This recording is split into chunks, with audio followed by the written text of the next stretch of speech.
Good evening to all of you. स्वागत है आप सभी का हमारे इस छोटे से प्यारे यूजफुल चैनल पे। हम पेपर थर्ड जो एमपीपीएससी मेंस का पेपर थर्ड की सीरीज़ स्टार्ट करे थे और उसमें 3 मार्कर जो सीरीज़ है उसका आज सेकंड पार्ट है, थर्ड पार्ट है। तो 30 क्वेश्चन हो गए थे और आज 31वां क्वेश्चन स्टार्ट है आपके सामने। पराश्रव्य तरंगों के उपयोग क्या है? पराश्रव्य तरंगों के उपयोग क्या है? तो ये 3 मार्कर है, बट मैंने 6 दे दिए हैं कि अगर कभी 5 मार्कर में भी आ सकते हैं तो आप उसको एज अ 5 मार्कर एक्सप्लेन कर पाओ। अगर 3 मार्कर में आता है तब भी आप, अगर जगह बचे तो 6 के 6 लिख दो और टाइम बचे तो पहले 3 लिखो और सारे क्वेश्चन अटेम्प्ट करो। अगर टाइम बचे तो फिर आप 5-6 और लिख सकते हो। तो इसके उपयोग क्या है? पराश्रव्य तरंगों के संकेत को भेजने में, फिर समुद्र की गहराई का पता लगाने में, हानिकारक जीवाणुओं को नष्ट करने में यानी बैक्टीरिया को नष्ट करने में। फोर्थ है कीमती कपड़ों, वायुयानों को एवं घड़ियों के पुर्जों को साफ करने में।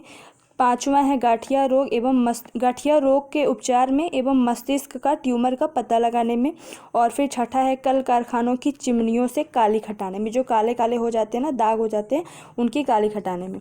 फिर 32वां क्वेश्चन है कि प्रबलता क्या होता है? तो प्रबलता क्या है? ध्वनि का एक लक्षण है जिसके कारण ध्वनि तेज या मंद सुनाई देती है। यानी कि कभी ध्वनि किसी भी चीज़ की या फिर किसी भी इंसान की धीरे सुनाई देती है और कभी तेज सुनाई देती है। किसके कारण होता है? प्रबलता के कारण होता है, जो ध्वनि का एक लक्षण होता है। ध्वनि की प्रबलता स्तर व्यक्त करने का मात्रक क्या है? फोन है। तारत्व क्या होता है? देखो, ध्वनि के 3 लक्षण होते हैं, प्रबलता, तारत्व और एक होता है गुणता। तो गुणता है ना। तो ये तारत्व दूसरा लक्षण है, ध्वनि का ही लक्षण है, जो ध्वनि को मोटी या पतली आवाज़ प्रदान करता है। कि किसी की पिच हाई होती है, किसी की पिच लो होती है, तो वह किसकी वजह से? तारत्व की वजह से। और जो तारत्व किस पर निर्भर करता है? आवृत्ति पर। अगर आवृत्ति ज़्यादा है ध्वनि की तो ध्वनि पतली होगी और तारत्व अधिक होगा। आवृत्ति कम है तो ध्वनि मोटी होगी एवं तारत्व कम होगा।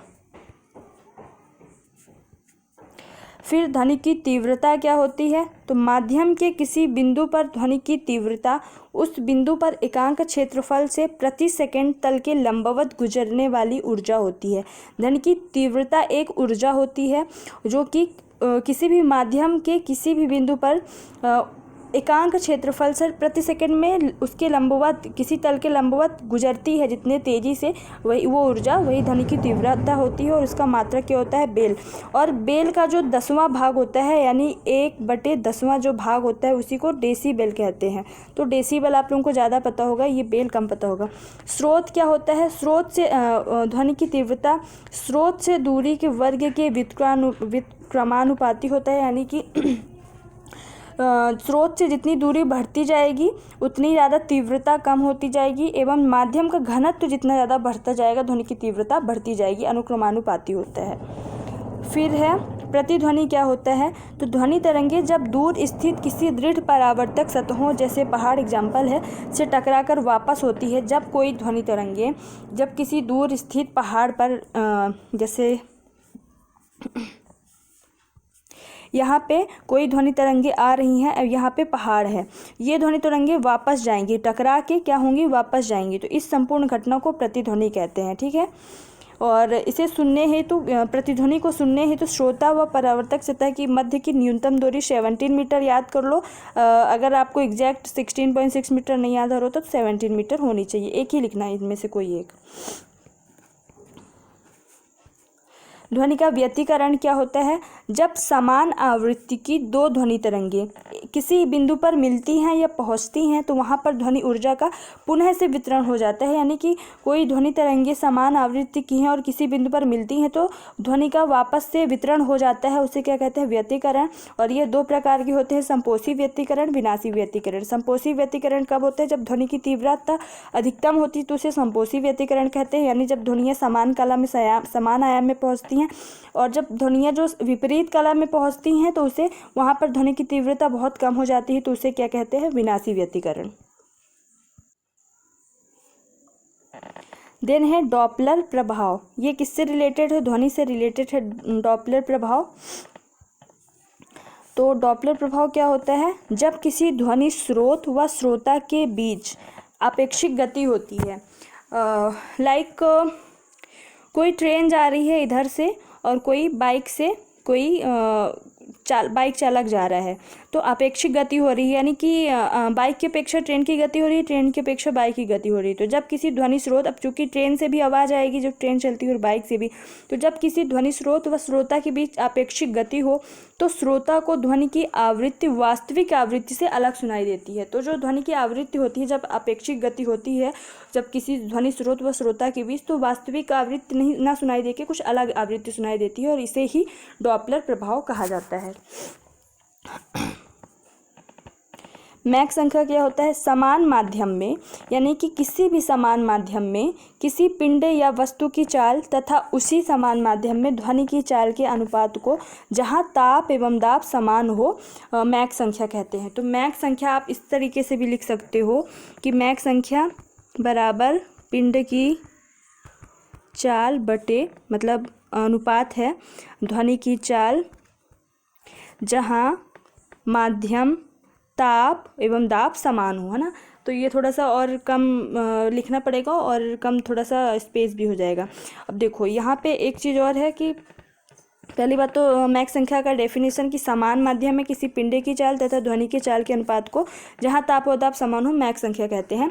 अगर मैक संख्या एक से बड़ा हो, किससे? एक से बड़ा हो, मैक संख्या होती है तो उससे बड़ा हो तो पिंड की चाल पराध्वनिक यानी सुपरसोनिक। ये मैंने इंग्लिश में इसलिए लिख दिया कि अगर कोई इंग्लिश मीडियम को हो तो समझने में आसानी हो, इंग्लिश लिखना नहीं है वहाँ पे। तो पिंड की चाल पराध्वनिक होगी। अगर 5 से ज़्यादा हो, ये 75 नहीं है, ये ग्रेटर देन का साइन है, ग्रेटर देन 5 हो तो उसकी पिंड की चाल अति पराध्वनिक होगी, ठीक है, यानी हाइपरसोनिक। देन 39 है ऊष्मा। ऊष्मा क्या होती है? ऊष्मा एक प्रकार की ऊर्जा है जो एक वस्तु से दूसरी वस्तु में स्थानांतरित होती है। किसके कारण? तापांतर के कारण। ऊष्मा क्या है? एक प्रकार की ऊर्जा है जो एक वस्तु से दूसरी वस्तु में तापांतर के कारण स्थानांतरित होती है। कैसे? कि अगर जैसे हम क्या करते हैं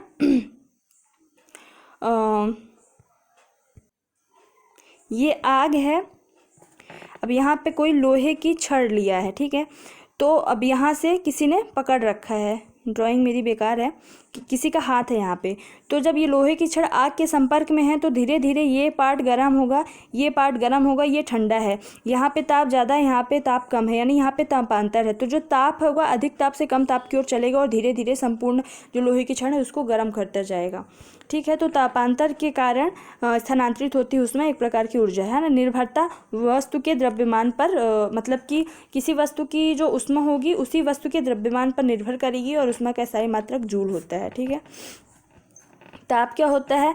एक भौतिक कारक है जो एक वस्तु से दूसरी वस्तु में ऊष्मीय ऊर्जा के प्रवाह की दिशा निश्चित करता है। अब यह दिशा क्या होती है? वही अधिक ताप से कम ताप की ओर हमेशा ऊष्मा चलती है। तो ऊष्मा के प्रवाह की दिशा निश्चित करने वाला एक भौतिक, आप ऐसे भी लिख सकते हैं कि ऊष्मा या ऊष्मीय ऊर्जा के प्रवाह की दिशा निश्चित करने वाला एक भौतिक कारक ताप कहलाता है और इसका प्रभाव ऊर्जा का स्थानांतरण, यानी ताप के कारण ही ऊर्जा का स्थानांतरण होता है। अधिक ताप से कम ताप अधिक ताप से कम ताप की तरफ ऊर्जा का स्थानांतरण होता है।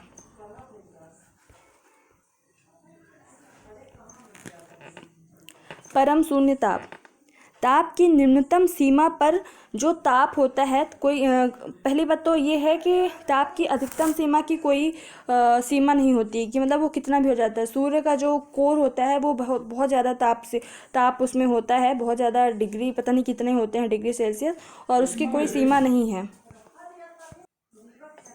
लेकिन उसकी निम्नतम सीमा है। और उसी निम्नतम ताप की निम्नतम सीमा को क्या बोला जाता है? परम शून्य ताप। और वो कितनी होती है? -273.15 डिग्री सेल्सियस। और इसे केल्विन पैमाने पर 0 केल्विन कहा जाता है। या तो इसको ये लिख लो, परम शून्य ताप बराबर 0 केल्विन, ये तो -273.1 डिग्री सेल्सियस, ये दोनों बराबर होते हैं, ठीक है।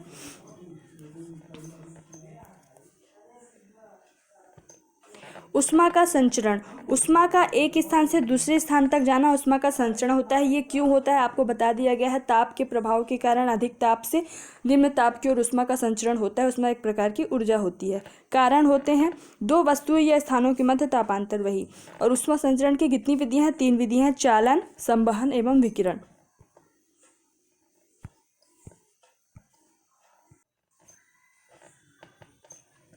चालन क्या होता है? ऊष्मा संचरण की ये विधियां हैं, तो ये भी लिख सकते हैं एक लाइन में कि ऊष्मा संचरण की एक विधि है चालन के द्वारा ऊष्मा पदार्थ में एक स्थान से दूसरे स्थान तक पदार्थ के कणों को अपने स्थान का परिवर्तन किए बिना पहुंचती हैं। चालन में क्या होता है, जैसे लोहे की छड़ वाला मैंने दिया था एग्जाम्पल, आग है, तो यहाँ पे जो लोहे के छड़ हैं उनके जो पदार्थ है वो अपने स्थान पर ही रहते हैं, लेकिन अधिक ताप से निम्न ताप की ओर ऊष्मा का स्थानांतरण होगा, और इसे क्या कहते हैं, चालन के उदाहरण ठोसों में, जैसे चिमटा या कलछुल का गर्म होना। जैसे कलछुल, गैस जल रही है, नीचे से आग जल रही है और कढ़ाई में कलछुल है, थोड़ी देर तक अगर आप चलती कढ़ाई में, चलते गैस में कलछुल छोड़ देंगे तो आप जब ये वाला हिस्सा पकड़ेंगे तो वो गर्म दिखाए, मतलब गर्म लगेगा। ऐसी चिमटा के साथ होता है। तो ये एग्जाम्पल हो गया चालन का, और ये किस में होता है, ठोसों में ही चालन होता है। देन संवहन, ऊष्मा संचरण की एक विधि है संवहन, जिसमें पदार्थ के कणों के स्थानांतरण के द्वारा ऊष्मा का संचरण होता है। चालन में ठोसों में होता है चालन, ऊष्मा का संचरण जो चालन वाली विधि है वो ठोसों में होता है। उसमें जो पदार्थ के जो कण हैं वो अपने स्थान से हिलते नहीं, स्थानांतरित नहीं होते, लेकिन संवहन में पदार्थ के कण स्थानांतरित होते हैं। और माध्यम क्या है, संवहन धाराएं, संवहन धाराओं के माध्यम से स्थानांतरित होते हैं माध्यम के कण। और उदाहरण वायुमंडल का गर्म होना, जो वायुमंडल हमारी गर्म होती है वह संवहन विधि के द्वारा ही होती है। तीसरा है विकिरण। तो ऊष्मा स्थानांतरण की तीसरी विधि है विकिरण। ऊष्मा संचरण की एक विधि, जैसे कि ऊपर भी लिखा है, जिसमें ऊष्मा बिना किसी माध्यम के तथा बिना माध्यम को गर्म किए गर्म वस्तु से ठंडी वस्तु की ओर संचरित होती है या कम गर्म वस्तु की ओर संचरित होती है, जैसे सूर्य की किरणों द्वारा पृथ्वी का गर्म होना।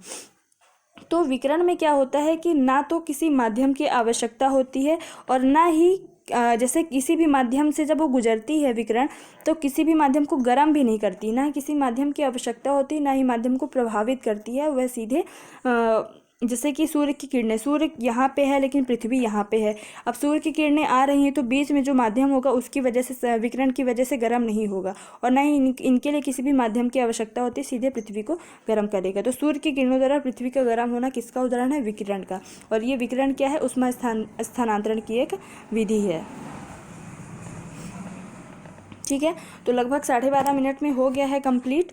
तो आज हो गए हैं, तीसरा दिन है इस सीरीज़ का, 3 मार्कर सीरीज़ का, और 45 क्वेश्चन हो गए, यानी हम पर डे का 15 क्वेश्चन का टारगेट लेकर चल रहे हैं। और ऐसे ही चला तो लगभग 1 मिनट, 30 दिन में कितना हो जाएगा, 30 × 15 450, 450 3 मार्कर हो जाएंगे सिर्फ 30 दिनों में। तो आप सोचो 60 दिनों में कितने हो जाएंगे। और फिर 3 मार्कर कंप्लीट करने के बाद पेपर थर्ड की बात कर रही हूँ, क्या करेंगे हम, 5 मार्कर पे चलेंगे, और कुछ इंपॉर्टेंट 11 मार्कर हो जाएंगे। तो आपके ऑलमोस्ट ऐसा रहेगा कि कहीं ना कहीं से आप टच करते रहेंगे, जितने भी क्वेश्चन आएंगे तो आप ऐसा इतना ज़्यादा क्वेश्चन करा दी जाएगी कि आप एग्जैक्ट अगर किसी क्वेश्चन को ना कर पाओ तो टच तो करते रहोगे कि आसपास की चीज़ें पता होंगी। सो आज के लिए थैंक यू सो मच। जय हिंद, जय भारत।